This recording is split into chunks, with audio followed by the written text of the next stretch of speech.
ব্রাহ্মণবাড়িয়ায় দুই পক্ষের সংঘর্ষে মোহাম্মদ নাসির উদ্দিন নামে এক বৃদ্ধ নিহত হয়েছেন। শনিবার সকালে সদর উপজেলার সাদেকপুর ইউনিয়নের বিরামপুর গ্রামে এই সংঘর্ষের ঘটনা ঘটে। নিহত নাসির ওই গ্রামের মৃত মইজুদ্দিনের ছেলে। এ ঘটনায় উভয় পক্ষের অন্তত 50 জন আহত হয়েছেন। তাদেরকে বিভিন্ন হাসপাতালে চিকিৎসা দেওয়া হচ্ছে। যদিও উভয় পক্ষই নিজেদের রক্ষায় life jacket, cricket pad, helmet সহ বিভিন্ন সুরক্ষা সামগ্রী পরিধান করেছিলেন।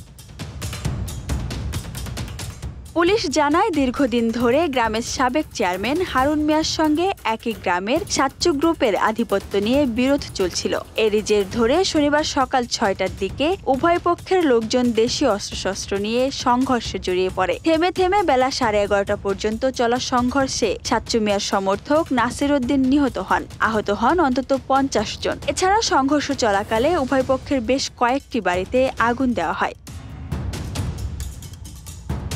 ঘটনার সত্যতা নিশ্চিত করে ব্রাহ্মণবাড়িয়া সদর থানার ভারপ্রাপ্ত কর্মকর্তা ওসি আজহারুল ইসলাম জানান, খবর পেয়ে ঘটনাস্থলে পুলিশ গিয়ে পরিস্থিতি নিয়ন্ত্রণে আনে। ফের সংঘর্ষ এড়াতে এলাকায় পুলিশ মোতায়েন রয়েছে। নিহতের মরদেহ ময়নাতদন্তের জন্য ব্রাহ্মণবাড়িয়া সদর হাসপাতালের মর্গে পাঠানো হয়েছে।